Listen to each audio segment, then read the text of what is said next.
Hello, welcome to Spill It. This is a show where I get to speak to inspirational people and share inspirational stories. My name is Marcus, and I'm going to be keeping you company for the next 10 minutes until our special guest of the hour arrives. Spill It is all about connecting people together, inspiring others, and helping people learn something new. This is no different because we are in Pride Month. We are doing a Pride Month here at Spill It, which I'm really excited for. I didn't do one last year, and this year I was like, yeah, we are 100% going to do it this year. So welcome to Pride Month. This is episode 62. All things trans, and my special guest of the evening, Danielle Hopkins, will be joining us at 7:10 p.m. So make sure that you stay tuned for that, and don't forget to like, share, and comment. When you do those three things, it means that Facebook and Twitch and YouTube, they push it up on the algorithms and they go, oh look, this is content that we really need to share out. Let's push it out to the masses of people. Let's push it out to the ether of the social media world. That is your liking. And if you share it, it means that people can come into the Spill It community. They get to see what's going on, etc. And also, if you comment, it means that we get to interact with those comments. This is a fully interactive show. It means that when you drop a comment, it means it can pop up on the screen and we can engage with those questions and comments that you may have. So make sure that you have liked, you have shared, and you have commented. I mean, you don't have to. Some people just like to sit and listen to this, or they like to, listen to this in the bath or whilst they're cooking or whatever. I don't know. But some people do like to just sit by and listen. So you don't always have to comment, but it keeps the story going when you guys are obviously involved as well. Not keep going, obviously. I can keep this show going on my own, guys. What I mean is that you guys get to be part of the story too. If you haven't checked out our other episodes yet, then you can do. All you have to do is head over to the Spill It website, www.spillit.uk, and you will be able to catch up with all of the episodes that we have done so far. That is by visual. So you'll be able to go on to the links to the Facebook, YouTube, and Twitch sites, and you'll be able to see all the episodes that we've done. Or if you're wanting to listen to this via podcast, so you're wanting to listen to this on the move, then you can do that as well by heading over to the website, and you can follow it by going onto the Spotify or the Google or the Apple or now Amazon and Audible. So if you're wanting to listen to this on the move, then you can do by heading over to the website, follow the links, give me a little cheeky subscribe or follow, or whichever platform allows you to do whatever. Do that, because that will then keep you up to date with every single episode as well. Get those comments and questions put into the comments box. Just come and say hi. Let me know what the weather's like for you. How, by the way, talking of the weather, how have people been sleeping? It's been horrendous. Last night was like one of the worst nights sleep I've probably ever had. I'd say ever had. We had like massive heat wave like a few months ago, didn't we? It was sweltering last night. I was not prepared. I was not prepared to be this moist in September. That is the truth. That is the truth. I was not prepared. I was not ready for it. But how have you guys been sleeping? Has anybody got any tips? If you got tips or tricks on how to sleep during this heat, then let me know as well. Put it in the comments box. Well, let's discuss it live on air. Okay, I'm ready to spill a little bit of tea because it's tea time.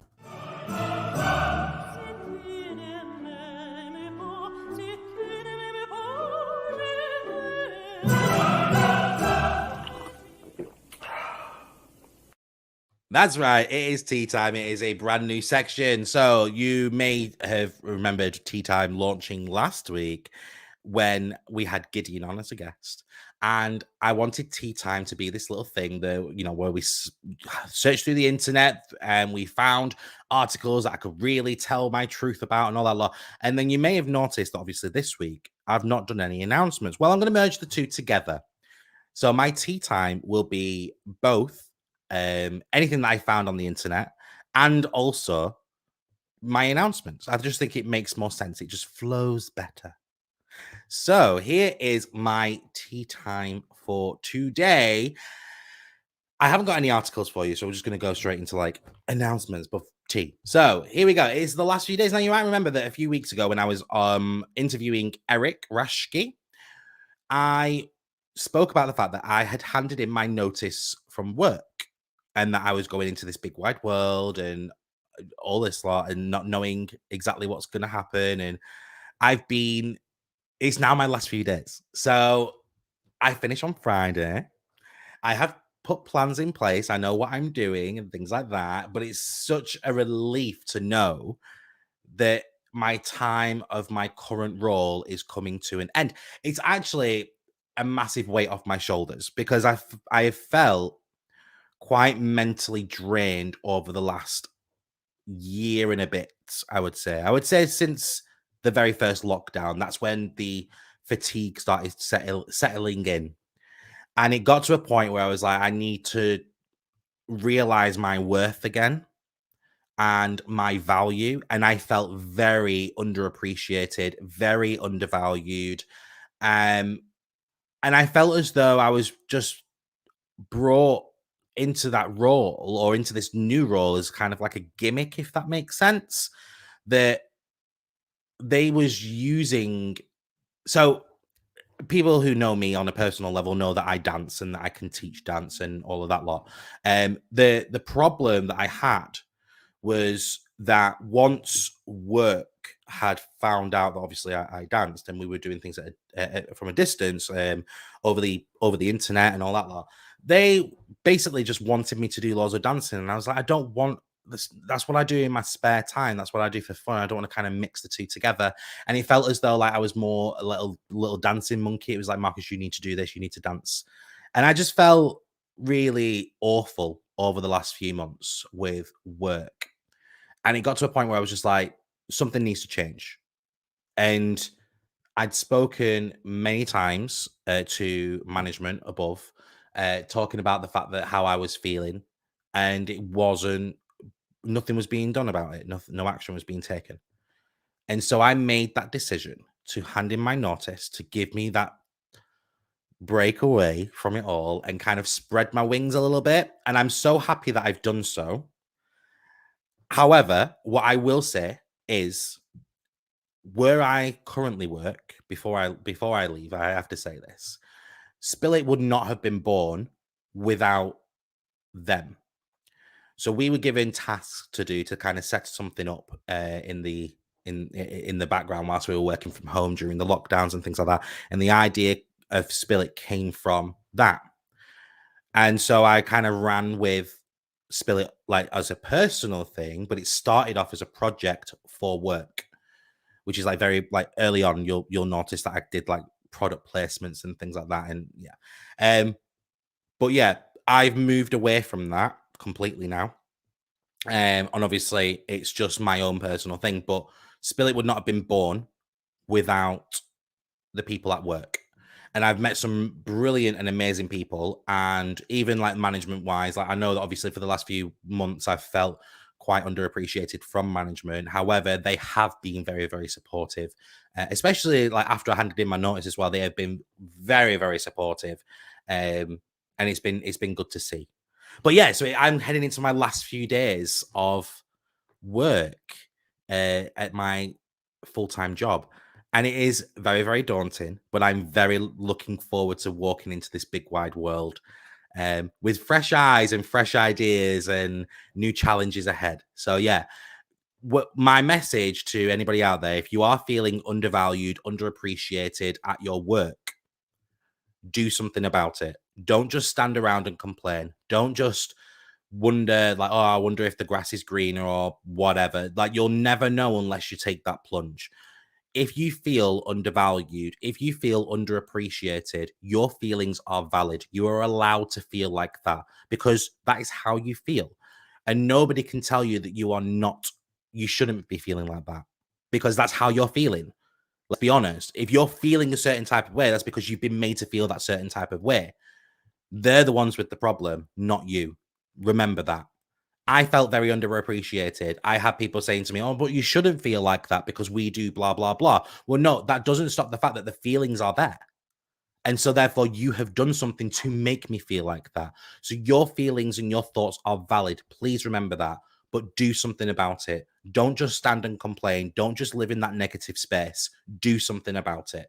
That is my advice for you. And lastly, before we bring Danielle on, I am releasing a book. I've just written my 4th chapter of my book. I did an Instagram live about this actually, and I'm going to be doing another Instagram live on Friday. So I'm writing a book. So the book is called A Little Bit of Happiness, and it's about how you can find your bits of happiness in the negative space that you've got in your life, whether that be through life itself, through relationships, through mental health, through career, through family, through friendships, whatever. If you have a negative space in those areas, you've got to cling on to the positives. You've got to cling on to the happiness within those areas. And that's how you see through it. And that's what the book's going to be about. It's going to be a telling of my story, the experiences that I've gone through with regards to friends, family, relationships, etc., and how I found my little bits of happiness in those areas to help me and to learn from them and grow from it into the person that I am today. So yeah, I've just finished chapter 4. I don't know how many chapters they're going to be. We'll have to wait and see, but I'm hoping that the book will be ready to be sent to publish before Christmas. So hopefully in the new year, there'll be a little bit of happiness by Marcus Wright in the shops, which will be absolutely epic. So you'll have to stay tuned for that journey. Right. I have talked your ear off. That was a little bit of tea time.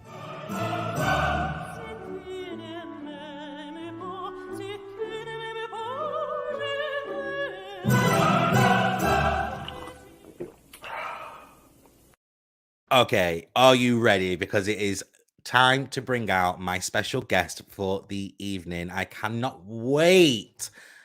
I cannot wait to talk about this. This is going to be epic. I really can't wait.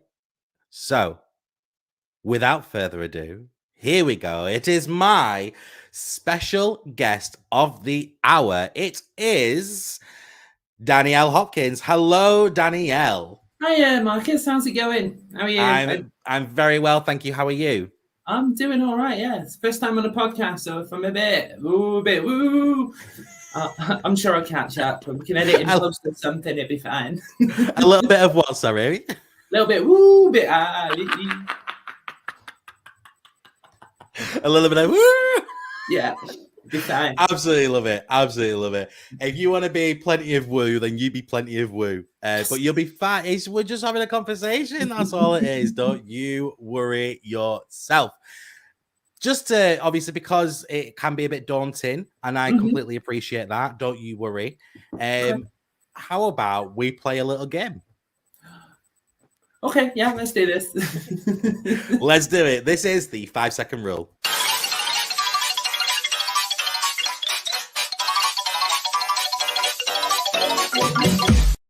That's right. It is the 5-second rule. This is a game that I play with all of my guests. It's just a nice little icebreaker game, just something just to make us feel a little bit relaxed and put a smile on people's faces. So all I will do is I will ask you to name 3 somethings, and you've got 5 seconds to name those 3 somethings. Does that make sense? Yeah, it makes sense. Brilliant. Well, let's get going then. Name 3 lethal things. Lethal things. Earthquakes, tornadoes, and tsunamis. Just in time. Just in time. That's 3 for you. Well done. Name 3 things you do when no one is looking. Oh, pick my nose, sigh a lot, and fold my arms. There you go. Plenty of time as well. So you've scored 6 so far. Can you get a perfect 9? Here we go. Name 3 girls' names that start with J. Gemma, Julia, and Jodie. Hey, congratulations. Scotland's perfect. Sorry. 9 out of 9. It's a very rare occurrence that it never really happens. 9 out of 9. Oh, So well done. I think you're like the third or fourth person to have done it out of like 62 okay. people. So Okay. yeah, Well, I'll take congratulations. Well that. done. Thank you. Bronze medal all rounds, I think. Way bronze medals, bronze medals all around. Okay, are you ready? Because I there's so much that we want to talk about, and this is a subject that we could talk about for hours on end. But Yeah. we're going to try and cram as much of it in within like 45 minutes as possible, aren't we? Yeah. Short as possible. Short as possible. But first, I want to know, who is Danielle Hopkins? God, how long is a piece of string, Marcus? You've asked the ultimate question there. Right, straight in at the. So I'm Danielle. I'm 150 years old. I'm not really. I'm 42. I've been in sort of like the trans community and working in the trans area for near enough 20 years on and off. It started way back in the day on MSN Messenger. Can you remember those days? Yes, Yeah. you could nudge people. Yeah. You kind of nudging them just to annoy them. I used to love doing that. Everyone had those sort of like long things. So I was on a couple of trans forums and I was just working through people who needed help. I was at a situation where I wasn't out myself, but I could understand and relate and talk to them through that. From there, I've obviously done that transitioning thing that people do. I don't know, with magic butterflies or something. I think that's what happens. And then I've spent sort of like the best part of the last 5-6 years working in a variety of different things. I worked with homelessness, mental health, did a stint with a mental health charity as a listener. I worked at Blackpool as an equality and diversity champion. Going back to your early thing when you're going, I'm going to change career and move on and I'm feeling underappreciated. I did just that. I spent a long time working in call centers, doing sales, doing loyalty, doing whatever, insurance, whatever. And I thought, do you know what? I like helping people, but this isn't helping people. So I took that plunge and sort of like started a homelessness project, or helped start a homelessness project in Burnley. I've then worked my way up through things like gender outreach, working for the NHS, which I recently left for some of the reasons that you've mentioned, especially when being undervalued and underappreciated. But it's a worthwhile job. And it's certainly something that's very much out there that's needed for people. Sophie, the person that is sort of like my counterpart, or was my counterpart, is still doing a fantastic job, and I can't recommend her highly enough if people are seeking support. From that, currently, I've taken a complete change and about turn.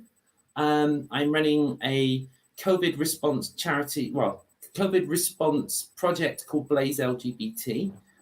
We're all about building resilience in the LGBTQ community within Preston. We're funded by the Ministry of Housing and Local Government, and we're running until the end of September, but there are plans to extend that up until Christmas. We run drop-ins at Let's Grow at Ashton Park, and we run drop-ins at Cafe Cavini in the centre of Preston. I don't know if anyone knows that well. Anyone? No? Okay. Crickets, it's fine. I'll move on. Move on.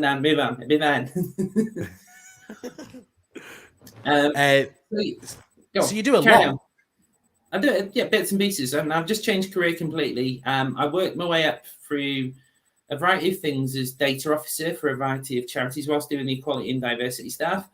And now I'm information governance officer for a local sporting charity who are branching out into various different officers. I believe I've got a lot of the people listening in tonight because they've texted me saying, I'm listening in, I'm at the gym, I'm doing this. So big wave and shout out to them. You can give a big shout out to, who do you want to give a shout out to? It's just a big shout out to all at Active Lancashire listening.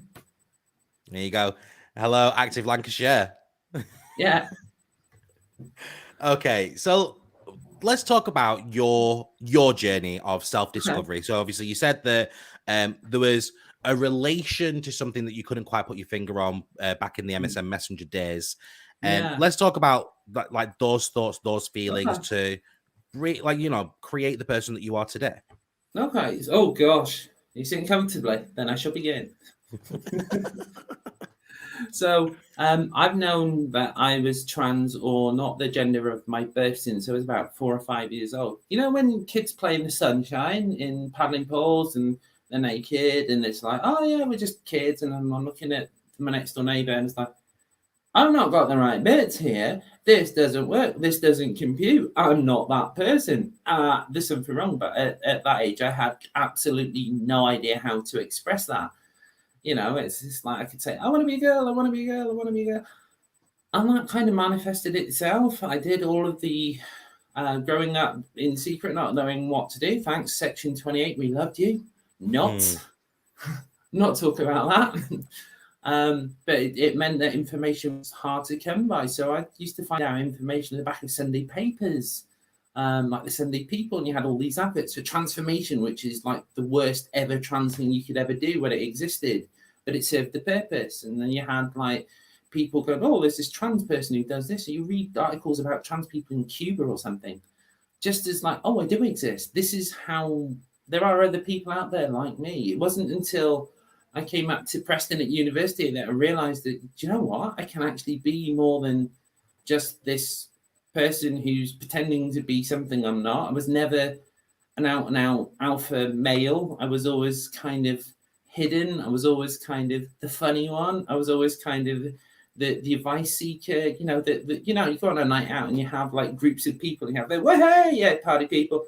And you have the people that just sit there and just like soak everything in and take everything in and come to advice and then say something. I was always that person because I didn't want to stand out from the crowd. That was one of the most abiding things of that is I never wanted to stand out. I purposely messed up my GCSEs for that purpose because I was quite intelligent. Everyone, oh, you're going to get straight A's and all that. I don't want to stand out because I'm not that person. I don't want to do, and the same applied at A-levels. I could have applied myself, but I found the pub. Whoops. I think that happens to the best of us, to be fair. We find the pub. Yeah, so that was that. And then I ended up at Preston at university, and it was such a revelation. I'd known about Preston and having a large trans community since before I came up. There was an article in those, going back to those paper articles I mentioned. There was one where a couple of trans people had took the then CCG to court to get a referral. Back in those days, you had to get 2 psychologist referrals, and I went down that path a long time ago. You had to go to the Avondale unit, which is an old mental health unit at Royal Preston Hospital, for a proper psychiatric assessment, and then you had to have another one before you even got referred. It's just crazy. You're walking into this thing, and people think, "Oh, you're crazy," and I'm like, "I'm not crazy. This is an actual thing. This is how I want to be." When you sorry, carry on. Sorry. So when you were growing up, was the like conversations had between parents and yourself and friends and yourself with obviously how you felt, but then obviously did they just think that it was a phase, like these feelings that they weren't valid, if that makes sense? Were they just trying to push this narrative that this was a phase, or were they very supportive of you? What was that? No, it's like we did the usual kind of dress up and play up by heads. It's a common narrative amongst trans people. You hide, you have a stash. We call it a stash of clothes or breast forms, or if you're male, you have a packing device. Do you know when you have a stash? Right. It was only really sort of coming to university to be a bit more open about it and going, hang on a minute, I can actually do this. I can actually be me and not have to worry about it. I came from a small market town in the middle of nowhere. Right. So LGBT community there was non-existent. And I would literally get to use a really awful thing. I'd be the only trans in the village, or at least so I thought. Believe it or not, at college there was a group of friends, and there's myself who's trans, and my friend who was also trans, but neither of us knew it at the time. So go and work that one out, because I can't. Excuse me. But my parents, I came out to them, oh God, must be about the turn of millennium. So this is going back way back when, and it was a phone call that I was at low ebb, and I was just like, I can't live like this anymore. This is who I want to be. But then I didn't really do anything because I was in a long-term relationship at the time, and I prioritized the relationship over myself. It got to about New Year's Eve in about 2004. And I so like, hang on a minute, I can't carry on like living this. I'm destroying myself. I'm destroying everything around me. I'm just being a bad person, or at least that's how I felt. I had no body confidence. I had no confidence in myself. So I went and got the 2 referrals, Avondale, yay. And then I got referred to the gender identity clinic that happened to be Leeds. And my first appointment was the day the smoking ban came in 2007. Wow. So yeah, that was quite some weight. It was, and I only remember it because I was on the pub in Leeds Station. It's like, oh, the smoking ban, we won't be able to do this tomorrow. And it's like, oh, I can't remember much else about that appointment because it was all a blur. First appointment was like, what's happening? And just walked out complete days. My head was a mess for weeks afterwards. And then I started to metrosexuality, and the metrosexual look in the mid 2000s was perfect. You could get away with wearing women's jeans, women's skin. Yeah. No one noticed. No one really noticed. It was fine. The only thing I ever got spotted on was fake tan. That was the only thing, because the smell of fake tan is very distinct. And it's like, Yes. I'm just looking. I'm just going for a more sort of like cosmopolitan look. Everyone will believe that, honest. It's one of the things you get very good at hiding and very good at not deceiving, because it's not about deceiving, just doing things to get through and cope. So sometimes it helps, and it helped me is to wear something that I knew was for me, that wasn't anyone else was going to notice, if that makes sense. It helped me from destroying myself as my dysphoria took hold. And yeah, it was hard. Don't do that whilst working in the call center. It's very difficult to hide those things. Those rumors go around like wildfire. With regards to things, obviously, when you were going through this, you were hiding behind stuff, or hiding who you were, having your stash, if you will. Yeah. What was things like in the media? Like, so with regards to TV, with regards to film, how represented were people in the trans community? There wasn't really. The only thing I can think of at the time is you had the very famous BBC One documentary about trans person that passed away, and I can't for the life of me remember her name. You had the trans prostitute in Paddington Green, and that was pretty much your lot. I remember Hayley Cropper from Coronation Street. But then realistically, because it's the same with obviously the gay community as well, it's villainized. It's you are like how the media portrayed people within the LGBTQ plus community, specifically as well with transgender. They villainized these people, and we're now at a point where obviously we're now looking back and we can actually see the wrongs that obviously the media did, but you are villainized in the likes of the media. Now obviously with the gay community there was a lot of villains who portrayed, and yes, we're going to talk a lot like this, and this is how the villain talks. But obviously with trans, I obviously, as I say, with the gay community, that's kind of changed a lot now, because there's a lot more representation and things like that. But still, even today, there isn't a lot of representation, is there? No, it isn't, and it applies all the ways. You get big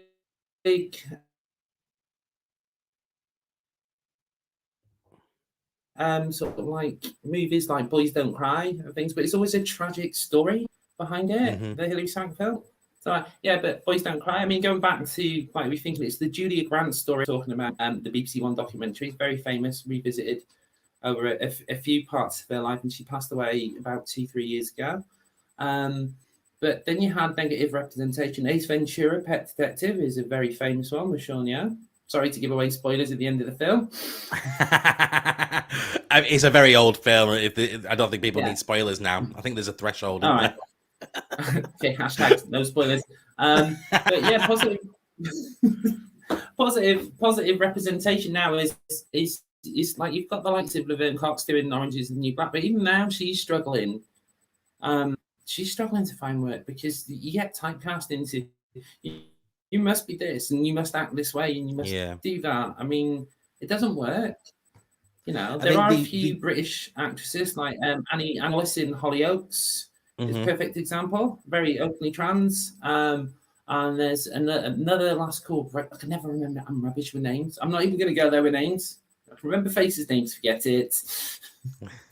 I mean, but the best representation that there has been in recent years with regards to TV and film would be the TV show Pose, which is an all it's all people of color who are trans, and it's a full cast, and exactly. they have been very well represented in that show. They've won awards and things like that. It's been a brilliant TV series, and it has really shone a light onto the trans community. But there still needs, in my opinion, there definitely still needs to be more positive narration of trans lives and trans rights and everything. Yeah, no, I totally agree, and it's not just about having it's not about having the white trans narrative. It's as you mentioned, this trans narrative of the intersectional nature of trans people. And there's also trans men that get represented not very many places, and that's a big one of my passions. You know, it's every LGBTQ event has drag queens. It's de facto. Not everyone's into drag queens, but what about drag kings? Where did they come into this, and why aren't they in the same boat? Where are they? You know, it's all about representation, and there's a whole community out there. Everyone's journey is different, and you've got non-binary people who go, "Hang on a minute, we're not represented anywhere. What's going on?" And they're valid as well. You know, it's all about having this, and I don't always agree with the uproar about casting and stunt casting and things like that, and only trans people should play trans people. If it's a decent enough story, then people will buy into it. That's what you're looking for. You know, I love the fact that, you know, the new Matrix trailer dropped, or the pre-trailer dropped today, and that is, the whole film is an allegory for first film as well, and a whole allegory for being trans. That was announced, like, I think it was like last year or the year before, or something like that. I remember reading that and thinking, "What?" I genuinely had no idea. But yeah, it was all to do with that, wasn't it? Yeah, it was an amazing thing. It's like, oh, both directors have transitioned, and now we've got this fourth one.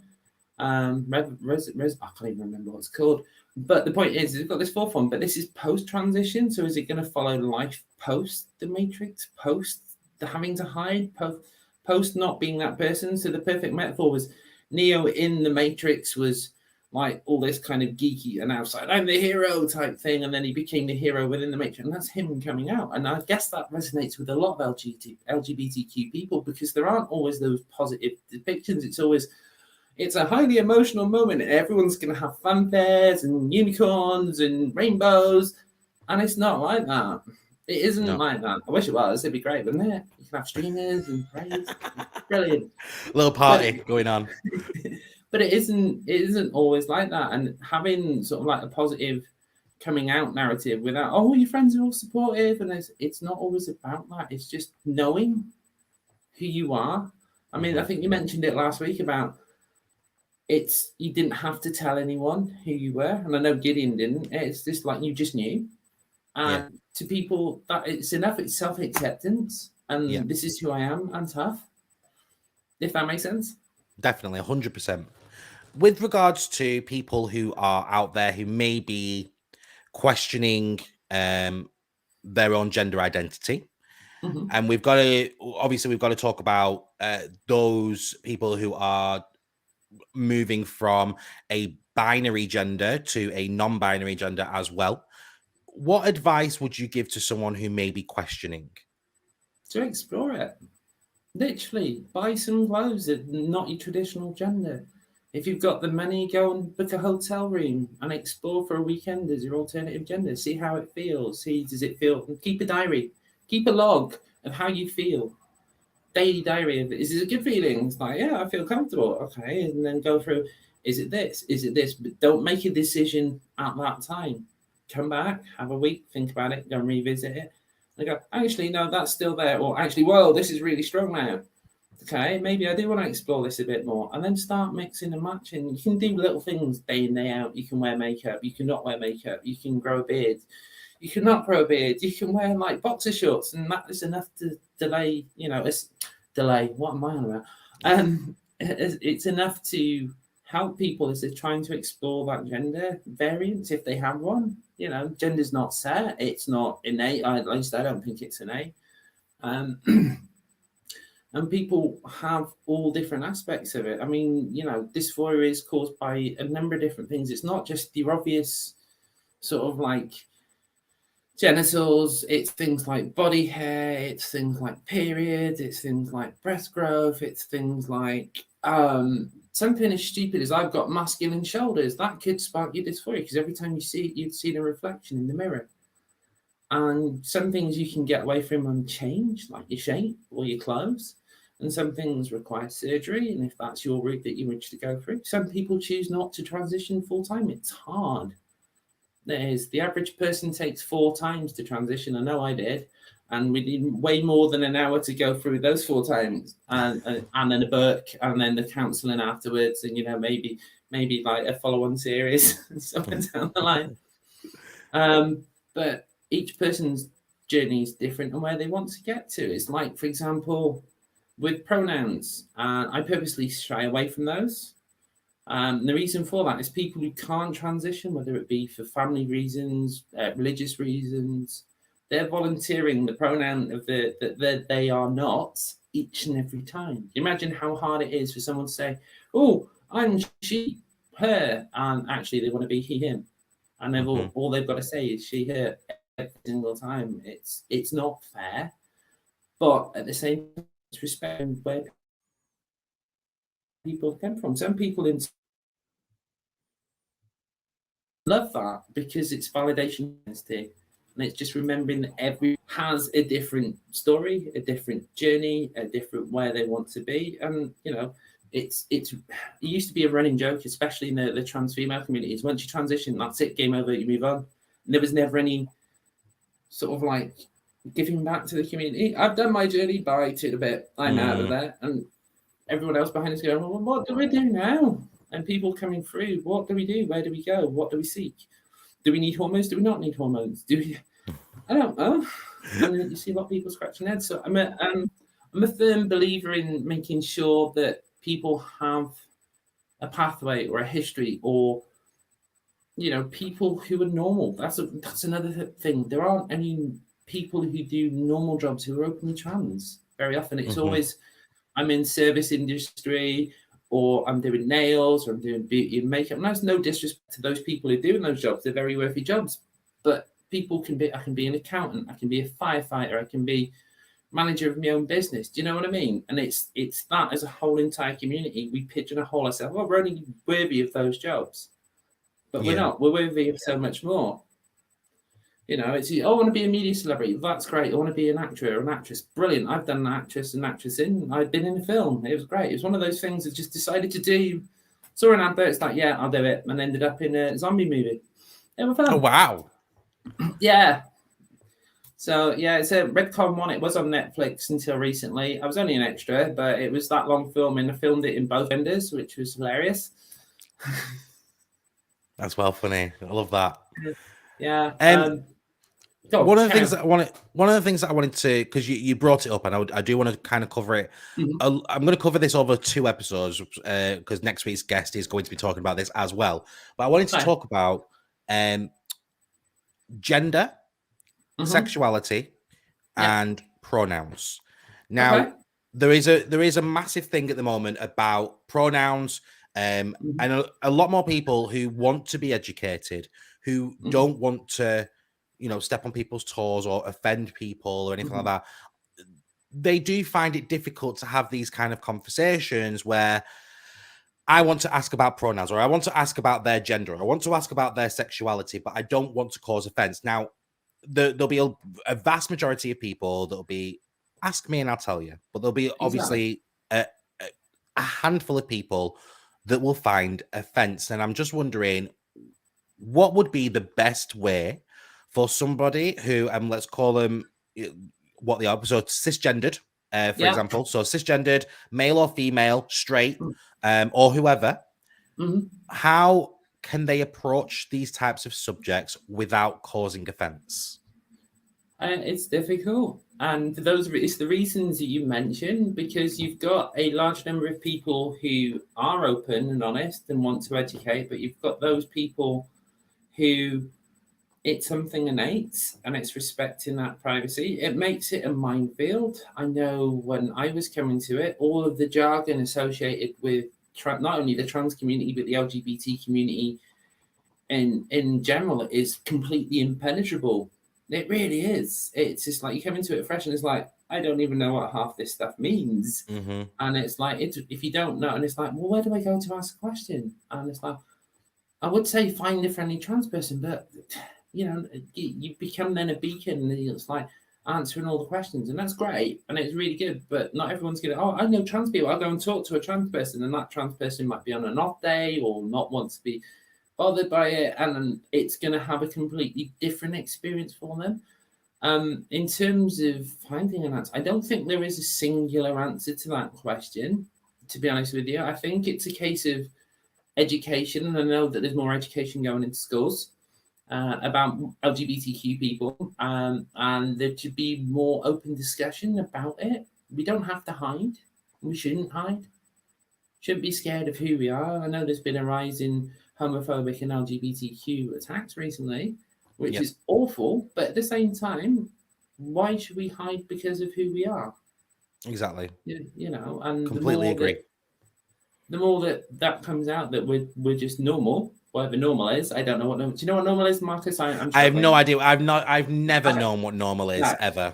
I'm glad that it's on a me to you, but yeah, it's whatever. It's society, and it's not as a group that needs to change particularly. It's just trying to break down gendered norms and sexuality norms that have been in place since the Victorians, and it's all to do with British Stoicism. There's a whole kind of research area you could go into how Britain, particularly Britain, got so hardline in this man is man, woman is woman, that's it. This is what you're going to be. You have to be this gender, and this is how it has to be. And it's like, well, actually, no, it doesn't have to be that way at all. You can throw that out the window. I suppose if you're looking from a theoretical, the stuff around postmodernism, postmodernity, and then sort of like the mixing up of genres and genders and things like that, then that will help people to come out. I know coming online has helped a lot of people come out as well, because of avatar. Back in the day when you had an avatar, like in your MySpace page or something, know,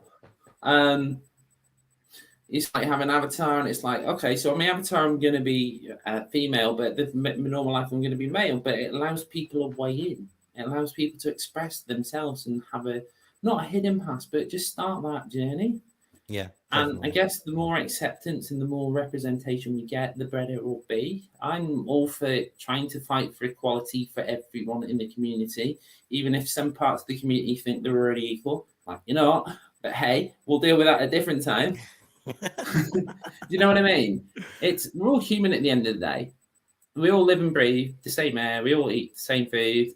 We all eventually pass on. And through that journey of life, we should all be equal. There shouldn't be anyone left behind or treated differently because of the sexuality, with the gender, depending on what religion they are, for example. It's just the lack of humanity and compassion comes through, and it's just trying to break down that in order to say, hey, we're not preaching on the street corner, but it's just like, we're not got the same rights as you. All we want is the same rights as you. That's it. As soon as we get that, happy days. Thank you very much. See you later. That's what equality is. Equality. When you're fighting for equality, it's not that you're fighting for more rights. We're fighting for the equal amount of rights. That's why it's called equality. That's why equal is in the word. We're looking for equality. We're looking for the same amount of rights and privileges as everybody else. Yeah, and that is it. That's literally it. Once we've got that, it's thanks very much. Toodles, we're off. Yeah, just leave us alone then. Just we'll crack on. We'll have our you know, we'll have our glitter in the air and flying around on unicorns and whatever we want to do. Like, Happy days. just give us the equality first, and then we can move Yeah. on. And we'll stop talking to you. We'll leave you to it. Exactly. Let's talk about support that's out there. Obviously, we want to talk about because this is, I want to do as much education as possible with regards to this subject. With anybody out there who may be looking to try and get a little bit of extra support or a little bit of education, whether they be wanting to explore their sex or gender, or even if, for example, it's just somebody, a parent, a friend, or whatever, and they want to be able to be more supportive of somebody who may be going through something in their mindset, where can people find extra support or extra education? Oh God, that's it. That's a good question. So there's actually quite a lot out there at the moment. So a lot of the gender identity clinics, or services as they prefer to be called now, have gender outreach workers. The Leeds Gender Identity Clinic are now working with Newcastle, Sheffield, and they have phone lines or actual workers you can approach. Say, I'm really struggling with this. Give them a call. The numbers will be on the website. The numbers will be on the internet, and they have pages on Facebook. In terms of trans-specific helplines, Mind have a specific trans helpline on a Monday, Wednesday, and Friday. I had no idea about that. It's based out of Bristol. That's really good. It's staffed by trans and trans allies. And Trans Radio UK also run a support line, which is 24 hours. So there are options available. Online, there's places like Gendered Intelligence and GIRES, so I can never pronounce it. It's GIRES. To have a look for information. They provide lots of leaflets and literature about everything you ever wanted to know about transness and were afraid to ask. And it's like, oh my God, how do I do this? Well, you have to go for X, Y, and Z, and then by Z, and then plus 52 times it by infinity, and you're almost there. So there's plenty of support out there for people. Yeah, there is. It's just having the courage to know that people are going to treat you and not as something to be disdained. And it's getting over that shame and guilt, which goes way back to the start about our favourite friend that we mentioned begins with sex and ends in 28, which is really caused problems with people, not only trans people, but the LGBTQ community in general. I mean, things like just accessing basic services. Well, no one's going to touch me. I'm LGBTQ. Who wants to know about that? And that's wrong. And it shouldn't be that way. And it's empowering people to know, I deserve that. I'm worth it. Let's do it. Definitely. Is there anything that we haven't talked about that you would like the opportunity to discuss now? Oh God, that's a good question. So along with the zombie films and the Top Warrior, the love that we share, that was good. Done a fair share of those. I do writing as well. Oh wow! I know it's I've got an essay in a book which I'll show you on screen. I don't know if you can see it. It's called Transitions. Okay. It's by JK Publishing. I could read you a bit if we've got time. I don't know if plenty of time. Don't worry. Yeah. Happy days. So this is about stuff about transition that no one talks about. I apologize in advance because it might get pretty gruesome. There's nothing graphic in terms of like sexual content or anything like that, but trigger warning, it might get gruesome. Okay, so are you sitting comfortably? And I shall begin. Yes. So this is called The One That No One Talks About, # Alice, what's the matter? Delete is appropriate. So this is a story I wrote. It's not a story, it's an essay I wrote whilst I was recovering from surgery. My phone alarm goes off. Far From Love blares loudly from the speaker as the vocals blur and blend into the usual morning ritual. Hopefully, it will bring me to a fully awakened state. It does not. Fighting and striving whilst wrapped in a myriad of covers and sheets, I struggle to locate where the noise is coming from. Eventually, my body arrives at its senses and I am awake enough to stop the beautiful dreamlike music from waking the rest of the street, let alone me. I'm tired. I'm really tired. It's day something, post-gender reassignment surgery. And for weeks now, the routine has been the same. I wake from the tormented sleep, full of worry, to see if I will awake with blood or pus or something else in my overnight pad. The recovery from surgery has been fraught with difficulties, and everything from a paramedic, I can't even speak, a paramedic visit through to a suspected kidney stones and a UTI. My body is still trying to fight and fight hard against a deep surgical infection that shows no sign of abating. For good, vanquished, defeated. We have been close a few times. A few salad days when I'd woken up and there was nothing. Usually I slid my tracksuit bottoms down and then my pants, and then gingerly, not wanting there to be any infection there, my pad. Each day expectant that the pad would be clean. No blood, no pus, just nothing. For a few brief moments, the anticipation reached a crescendo of intense thoughts. Will today be the day I can sigh with relief? Will this be the moment I can get up and get on with my recovery from surgery without having the very real fear that bits would fall out from where they really, really should not fall out from? Today was not going to be that day. I grimaced and I scowled as I looked at the cotton maternity pad.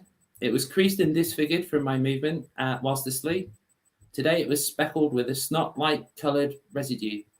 Day something. My heart sank. I sighed heavily. Today was not the day we would reach victory. It was not the day that I could truly get back on track and get on with my recovery. Instead, with a heavy heart and a resigned, tortured, beaten body, I dragged myself out of bed, putting on a fake smile, ready to face what happens next. That was really good. That. Thank you so much for sharing that. It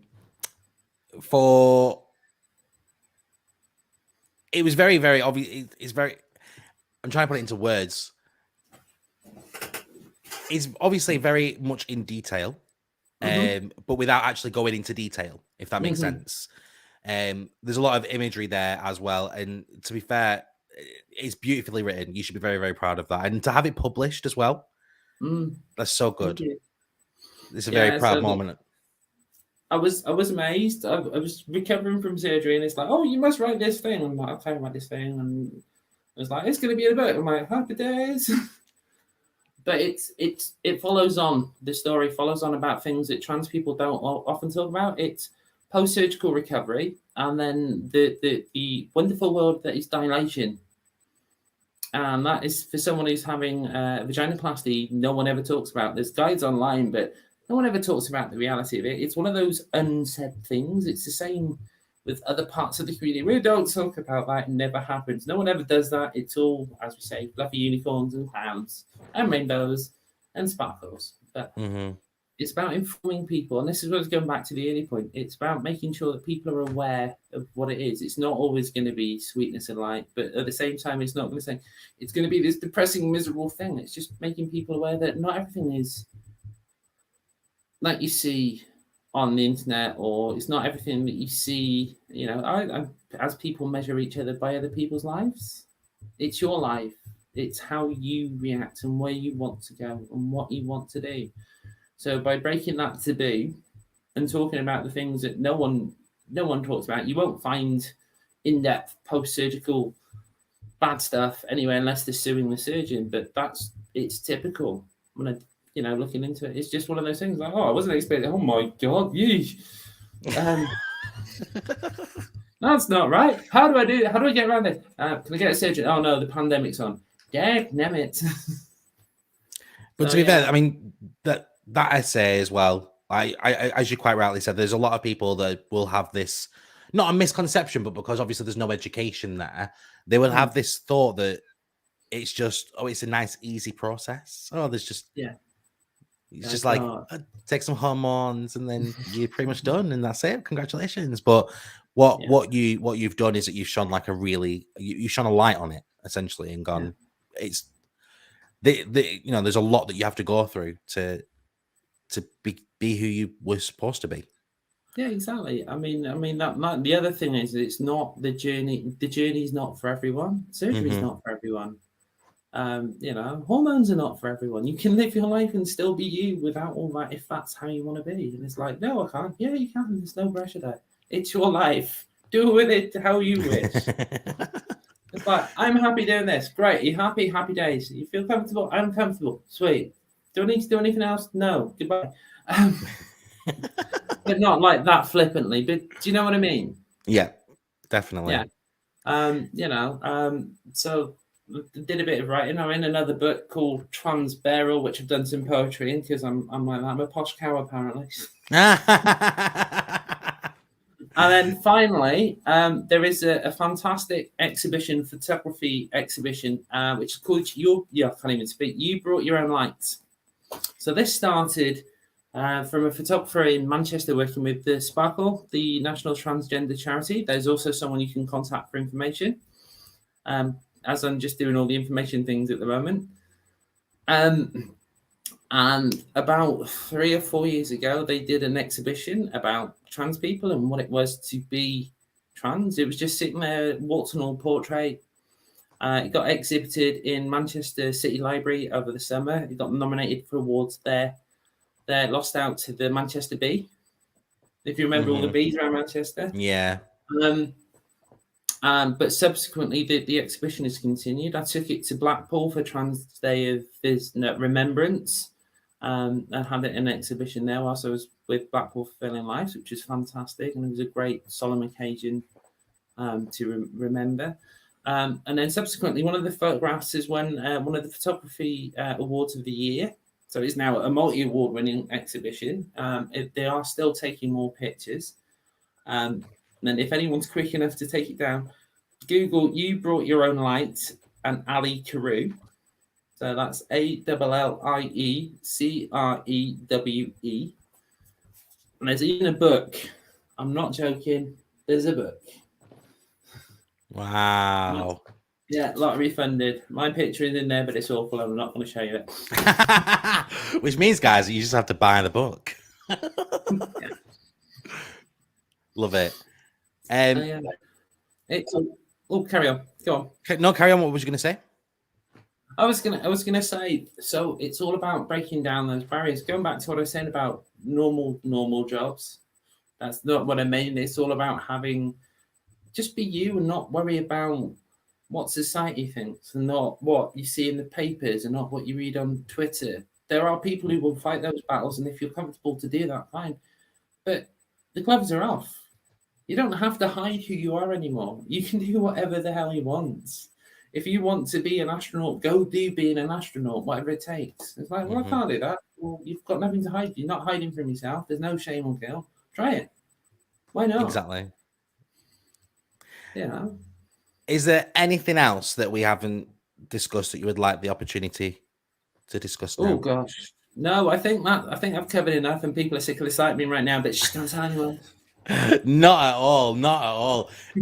As I said, this was a subject that we really needed to talk about, especially with it being Spill It's Pride Month as well. It would make zero sense not to include something like this. So, if somebody wanted to find out more information, whether that be some of the links that you've talked about today, to talk about some of the books, or to get extra support, or go and see the work that you do with obviously Blaze, where can people find you if they wanted more information?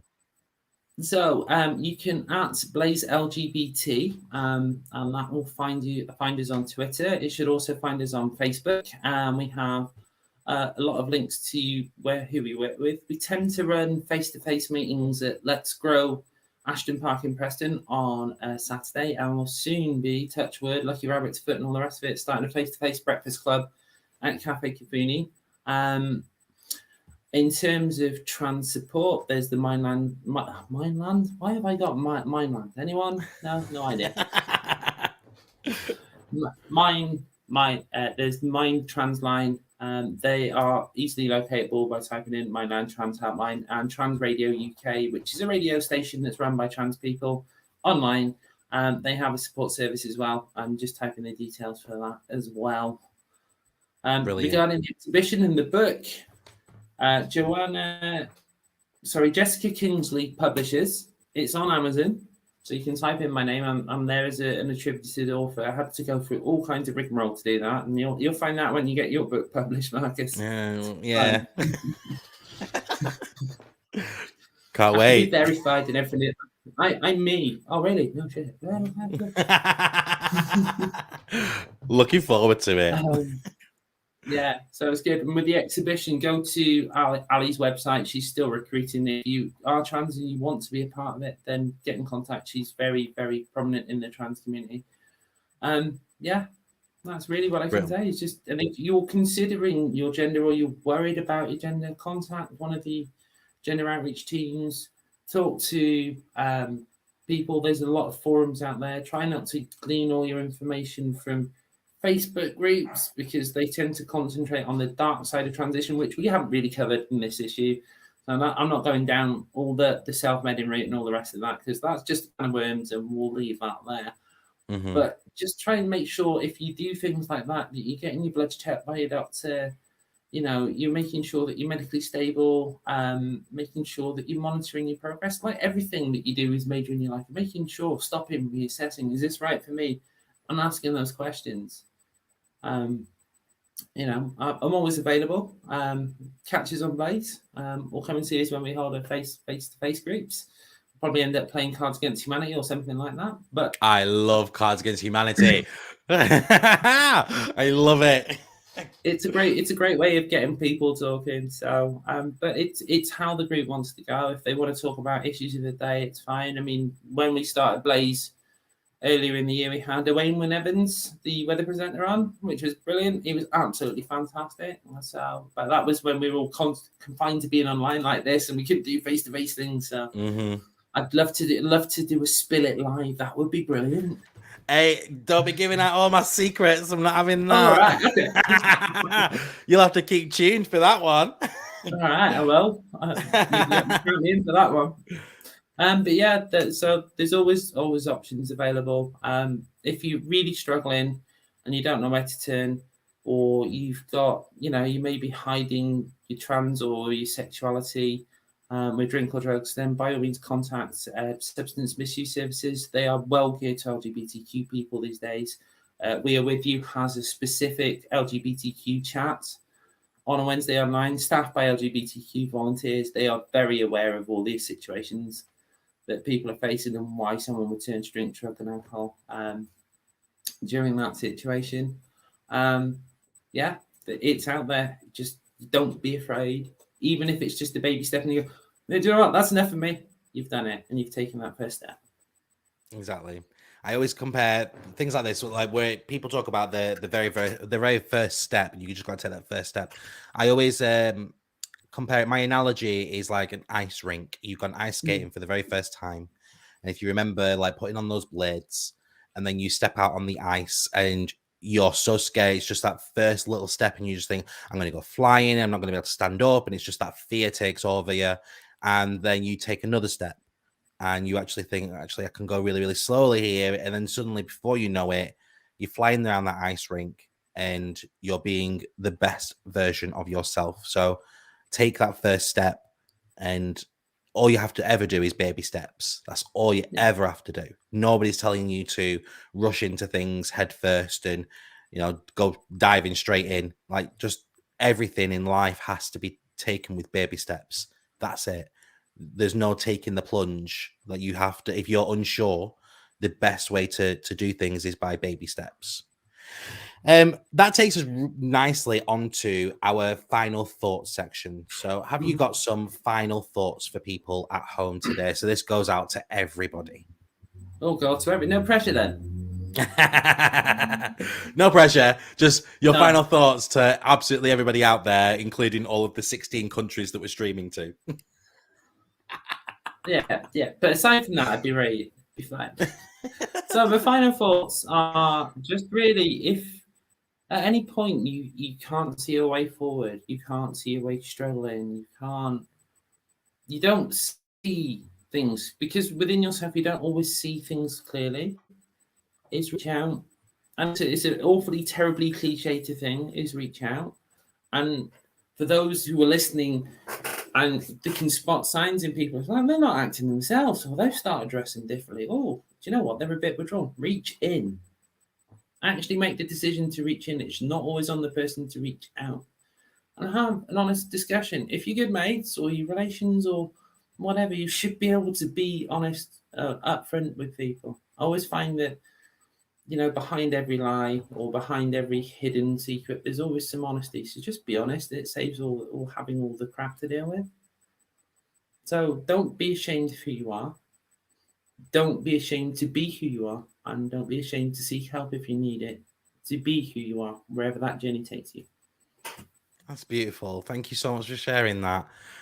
Now, at the end of every episode, I give my guests the opportunity to give a quote, and it can be something that they stand by, live by. It could be something that they've heard they just really like, or it could be something that they have made up that they just think that is their quote for me. And I'm just wondering, have you got a quote for us today? I do. I can never remember it off the top of my head, but it's something I try to live by. It's basically a river cuts through rock, not because of its power, but because of its persistence. And that is basically another way of saying never give up. Never give up on your hopes. Never give up on your dreams. Never doubt yourself. Well, you're going to doubt yourself, but if you know something, intrinsically, within yourself, don't ever, double negative, never give up on pursuing that. And you shouldn't. You get one shot at this. Just keep trying. Even it's the tiniest little shuffle, you're still pushing through, and that's what really counts. And that's something I try and live by every day. That's why I end up doing some crazy stuff like films and you know what? I haven't tried that. Let's just try and let's go and do this. Why? Because I've not done this. But Dan, why? It looks like fun. Do it. See what happens afterwards. Love it. Absolutely love it. Thank you so much for being so open, showing vulnerability, for educating us as well, and especially for your final thoughts and your quote as well. They are very, very important, and it really tugged on my heartstrings, especially with your final thoughts. So thank you so much for coming on the show and speaking your truth with us today. And I'm hoping that when this goes out to everybody, obviously anybody who's been listening into the show today or tonight or watches it back or listens to this on the podcast, I hope that they take something from today's show as well. Thank you so much. You are now free to say your goodbyes. Well, it's been a pleasure. Thank you for having me. I've enjoyed it. It's been an amazing opportunity. I know Marcus is just absolutely fantastic. I hope the rest of the Pride Month goes all right. I'm sorry that I probably wasn't as funny as Gideon, but hey, them's the apples. It's not always about being funny, though. It's about the education. No. It's about that's what Pride should be about as well. Pride should be about the education side of things. Exactly. But I hope it all goes well next week. Is Beth up next week? Beth is up next week, yes. Yeah, Beth's lovely. I hope I'll be listening in because she's fantastic in what she does. And just keep listening and try and educate yourself. Even if you're the LGBTQ person, just learn a little bit more about things each and every day. Definitely. It all helps. We get one shot. We should do this. Let's do it together. Is what I always say. That's why the 3 pillars of Spill It are always to connect, inspire, and learn. Every day is a school day. I wish that I knew absolutely everything, and I definitely don't, which is why I take away something from every single episode that I do, which is why I talk about them. It's why I love doing them. I would love to think that I'm an expert in these different fields, but I'm definitely not. And speaking to people from a completely different backgrounds and everything, I realize myself how much I don't know about these different areas as well. And everybody, you might, this goes out to everybody out there as well.